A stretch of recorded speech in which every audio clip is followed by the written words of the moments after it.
Dr. Rani Shri Kumar. Dr. Rani Shri Kumar.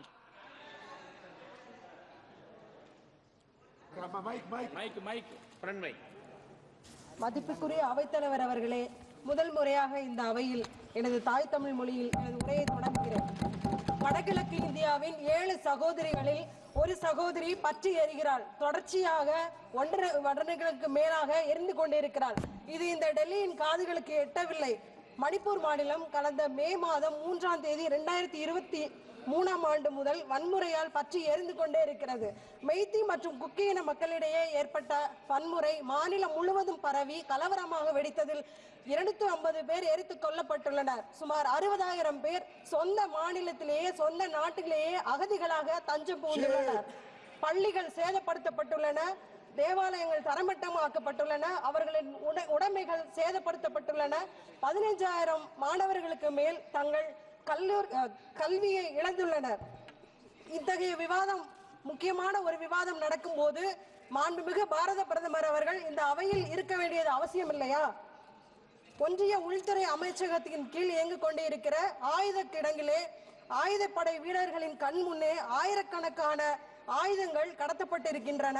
இதையெல்லாம் வேடிக்கை பார்த்து கொண்டிருந்த மாண்புமிகு பாரத பிரதமர் அவர்கள் தான் செல்லும் இடங்களிலெல்லாம் தன்னை ஒரு சவுக்கிதார் என்று பிரகடனப்படுத்திக் கொண்டிருப்பது வேடிக்கையாக இல்லையா? சாதாரண மக்களுக்கு ஆயுத கிடங்கிலே பாதுகாப்பு இல்லாத போது சாதாரண மக்களுக்கு நீங்கள் எவ்வாறு பாதுகாப்பை அளிப்பீர்கள்? எந்த நம்பிக்கையில் மக்கள் இந்த நாட்டிலே பாதுகாப்போடு இருக்கிறார்கள்? உக்ரைனில் சென்று பேச்சுவார்த்தை நடத்தி பிரச்சனையை தீர்த்து வைக்க பாரத பிரதமர் அவர்கள் மிகுந்த முனைப்போடு இருக்கும் போது சொந்த நாட்டிலேயே ஒரு சிறிய மாநிலத்தின் பிரச்சனையை தீர்த்து வைக்க மனமில்லையா? அல்லது அவர்களுக்கு பயம் இருக்கிறதா? இல்லது அவர் பாதுகாப்பற்ற தன்மையை உணர்கிறதா என்பதை இந்த ஒன்றிய அரசு விளக்கம் அளிக்க வேண்டும் என்று கேட்டுக்கொள்கிறேன். மாநிலம் செழிக்க, மாநிலம் வளர, மாநிலம் கட்டுக்கோப்பாக இயங்க இரட்டை எஞ்சின் அரசுதான் வேண்டும் என்று எங்கு சென்றாலும் கூறிக்கொண்டிருக்கிற பாஜக தலைவர்கள் எங்கே? அவர்கள் குரல்கள் எல்லாம் அடங்கிவிட்டதா? இதுதான் நமக்கு வழங்கப்படுகிற இரட்டை இந்திர அரசா அல்லது இரட்டை எஞ்சின் பழுதடைந்து விட்டதா? எதற்காக மணிப்பூர் பற்றி எரிகிறது என்று ஆராய்ந்து பார்த்தால் அதற்கான விடை ஒன்று மட்டும்தான். பாஜகவின் அரசியல் கணக்கு என தீர்க்கமாக கூற முடியும். கார்ப்பரேட் முதலாளிகளின் இல்லங்களில் உள்ள நிகழ்ச்சிகளுக்கு விரைந்து செல்லும் நம்முடைய பாரத பிரதமர் அவர்களுக்கு மணிப்பூருக்கு செல்ல மனமில்லையா? ஏன் செல்ல மறுக்கிறார்? அந்த மக்களுக்கு ஏன் நம்பிக்கையூட்ட மறுக்கிறார் என்பதை தெளிவுபடுத்துமாறு கேட்டுக்கொள்கிறேன். இன்னும் கூற வேண்டுமானால் பாஜக அரசு தங்களுடைய அரசியல் சுயலாபத்திற்காக குக்கி சமூக மக்களின் மீது திட்டமிட்டே இந்த தாக்குதலை நடத்தி இருக்கிறது என்பதை ஆணித்தரமாக கூறிக்கொள்ள விரும்புகிறேன். அதனால்தான் அவர்கள் அந்த வன்முறையை தீர்ப்பதற்கு எந்தவித முயற்சியும் எடுத்துக்கொள்ளவில்லை என்பது நிரூபணமாகிறது. மத்திய அரசின் நிர்வாக திறனையும் கேள்விக்குறியாக்கியுள்ளது என்பதையும் மறுக்க முடியாது. இந்த கலவரத்திலே மிகவும் பாதிக்கப்பட்டவர்கள் பெண்களும் குழந்தைகளும் தான். மாண்புமிகு பேரவைத் தலைவர் அவர்களே, உலக அளவில் இன்று பட்டங்கள் ஆள்வதும் சட்டங்கள் செய்வதும் பாரினில் பெண்கள் நடத்த வந்தோம் என்ற நிலைக்கு பெண்கள் மாறி எல்லா துறைகளிலும் சிறந்து விளங்கிக் கொண்டிருக்கிற இந்த காலத்தில் மணிப்பூர் வன்முறையில் குக்கி இன சகோதரிகள் நிர்வாணமாக்கப்பட்டு ஊர்வலமாக அழைத்து செல்லப்பட்டு கூட்டு பாலியல் வன்கொடுமைக்கு உள்ளாக்கப்பட்ட காணொளி உலக அளவில் அதிர்ச்சியை ஏற்படுத்தியதே. இது எந்த நாகரிகத்தின் அடையாளம்? இதுதான் இரட்டை அஞ்சின் அரசின் செயல்திறனா? பேரவைத் தலைவர் அவர்களே, நேற்றைக்கு ஒன்றிய கல்வி அமைச்சர் அவர்கள் தமிழ்நாடு எம்பிக்களை பார்த்து நாகரிகமற்றவர்கள் என்று கூறினார்கள். இதுதான் உங்களது நாகரிகமா? நாகரிகத்தை பத்தி எங்களுக்கு கற்றுக் கொடுக்க வேண்டிய அவசியம் இல்லை என்று கருதுகிறேன். ஏனெனில் 4000 ஆண்டுகளுக்கு முன்னே உலகத்திற்கே நாகரிகத்தை கற்றுக் கொடுத்தவர்கள் தமிழர்கள். கடல் கடந்து சென்று வியாபாரம் செய்தவர்களும் தமிழர்கள் தான். யாதும் ஊரே யாவரின் கேளீர் என்ற சகோதரத்துவத்துடன் வாழ்ந்து கொண்டிருக்கிறவர்களும் தமிழர்கள் தான் என்பதை நான் இங்கு பெருமையுடன் கூறிக்கொள்ள விரும்புகிறேன். இரும்பு என்ற உலோகத்தை 5000 ஆண்டுகளுக்கு முன்பு முதலில் பயன்படுத்தியவர்கள் தமிழர்கள் தான் என்று ஆராய்ச்சி கூறுகிறது. மேலும் பெண்களின் பாதுகாப்பை குறித்து உரக்க கத்துவார்களே சில குரூப், அவங்க எல்லாம் எங்க போனாங்கன்னு தெரியல. ஏன்னா பெண்களுக்கு பாதுகாப்பு இல்ல, பெண்களுக்கு எதிரான பாலியல் குற்றங்கள் அதிகரிச்சிருச்சு, பெண்கள் வெளியில நடமாட முடியல, இப்படி எல்லாம் கத்துவாங்க. அதெல்லாம் பாஜக ஆளாத மாநிலங்கள்ல ஒரு தவறு நடக்கும் போது மட்டும்தான் அவங்க கத்துவாங்க. மணிப்பூர் இந்தியால இல்லையா, இல்லனா மணிப்பூர்ல உள்ள பெண்கள்லாம் சகோதரிகளா கருதலையா, இல்லனா அவங்க பெண்களே இல்லையா? இதற்கு இந்த ஒன்றிய அரசு பதில் கூற வேண்டும் என்று கேட்டுக்கொள்கிறேன். மேலும் மணிப்பூரில் குக்கி சமூகத்தினர் மீதான வன்முறை என்பது ஊடுருவல், போதைப் பொருட்கள் கடத்தல் போன்ற காரணங்களால் நியாயப்படுத்தப்படுகிறது.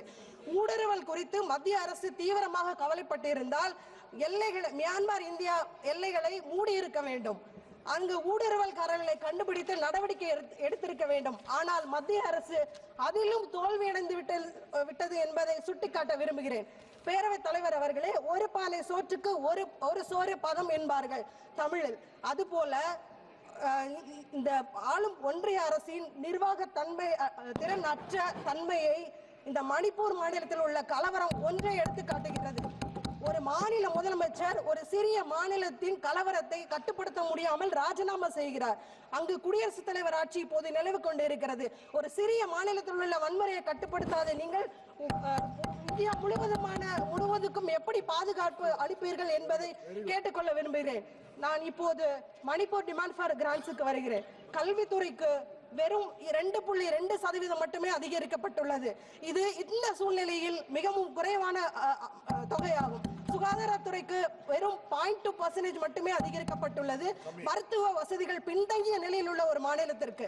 சுற்றுலாத்துறைக்கு 79.4% குறைப்பு செய்யப்பட்டுள்ளது. இது பொருளாதாரத்தில் பெரும் பாதிப்பை ஏற்படுத்தும்.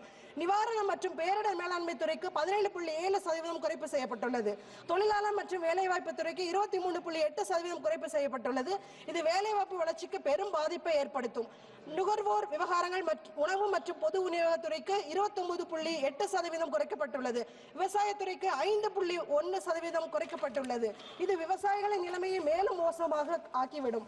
பாஜக அரசு கல்வி, சுகாதாரம் மற்றும் விவசாயம் போன்ற துறைகளுக்கு மிக குறைந்த நிதியை மட்டுமே ஒதுக்கியுள்ளது. இது மணிப்பூர் மக்களின் மீது அரசின் அலட்சியத்தை தெளிவாக காட்டுகிறது.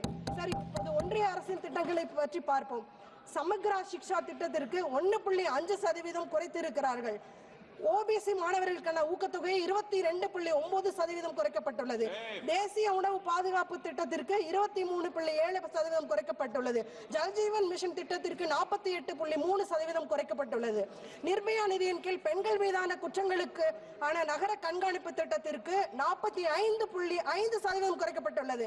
பெண்கள் பாதுகாப்புக்கு அதிக நிதி தேவைப்படும் இந்த நேரத்தில் மேலும் நிர்பயா நிதி ஏற்கனவே போதுமான அளவு பயன்படுத்தப்படாத சூழ்நிலையில் நிதியை குறைத்திருப்பது முற்றிலும் மன்னிக்க முடியாதது, மிகவும் வேதனைக்குரியது. பேரவைத் தலைவர் அவர்களே, இந்தியாவிலேயே மகளிர் தினத்திற்கு ஒரு விழா எடுத்து அரசு சார்பில் கொண்டாடியது மாண்புமிகு தமிழக முதலமைச்சர் அவர்கள்தான் என்பதை பெருமையுடன் கூறிக்கொள்கிறோம். பெண்களை முன்னேற்றுவதிலும் சரி, பெண்களுக்கான பாதுகாப்பை உறுதி செய்வதிலும் சரி, எப்பொழுதுமே தமிழக அரசு இந்தியாவிற்கு முன்னோடியாக செயல்பட்டு வருகிறது. எங்கள் திராவிட மாடல் அரசு, எங்கள் திராவிட மாடல் ஆட்சி நாயகர் மாண்புமிகு முதலமைச்சர் அவர்கள் பெண்களின் வளர்ச்சிக்கு கலைஞர் மகளிர் உரிமை தொகை, புதுமை பெண் திட்டம், பெண்களின் பாதுகாப்பிற்கு தோழி விடுதிகள், மாணவர்களின் நலனுக்கு காலை உணவு திட்டம், மேலும் இலவச கட்டண பஸ் பாஸ் திட்டம் போன்ற திட்டங்களை முத்தமிழறிஞர் டாக்டர் கலைஞர் அவர்கள் வழியில் மாண்புமிகு முதலமைச்சர் அவர்கள் தொடர்ச்சியாக செய்து கொண்டிருக்கிறார்கள். ஆனால் இந்த ஒன்றிய அரசு PMAJY திட்டத்திற்கு பட்டியல் ஜாதியினர் மக்களின் சமூக பொருளாதார மேம்பாட்டிற்காக வடிவமைக்கப்பட்டுள்ளது. இந்த திட்டத்திற்கான நிதி 36.2% குறைக்கப்பட்டுள்ளது. மிகவும் வேதனைக்குரியது. இறுதியாக ஒன்றை மட்டும் சொல்லிக் கொள்கிறேன். மணிப்பூரின் எதிர்காலத்திற்காக இந்த ஒன்றிய அரசு என்ன திட்டம் வைத்துள்ளது? மணிப்பூரில் அமைதி மற்றும் நல்லிணக்கத்தை மீண்டும் நிலைநாட்ட ஒன்றிய அரசு என்ன திட்டங்களை வகுத்துள்ளது?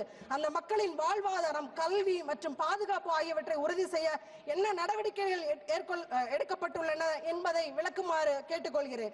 மணிப்பூர் மக்கள் நீதிக்காக காத்துக் கொண்டு இருக்கிறார்கள். இந்தியாவின் 7 சகோதரிகளில் ஒரு சகோதரி தன் மீது எரியும் நெருப்பை இந்த ஒன்றிய அரசு அடைத்துவிடும் என்று நம்பிக்கையோடு காத்திருக்கிறார். அதை விரைந்து செய்ய வேண்டும் என்று பேரவைத் தலைவர் அவர்கள் வாயிலாக ஒன்றிய அரசை கேட்டுக்கொள்கிறேன். நன்றி. தமிழ் வெல்லும்.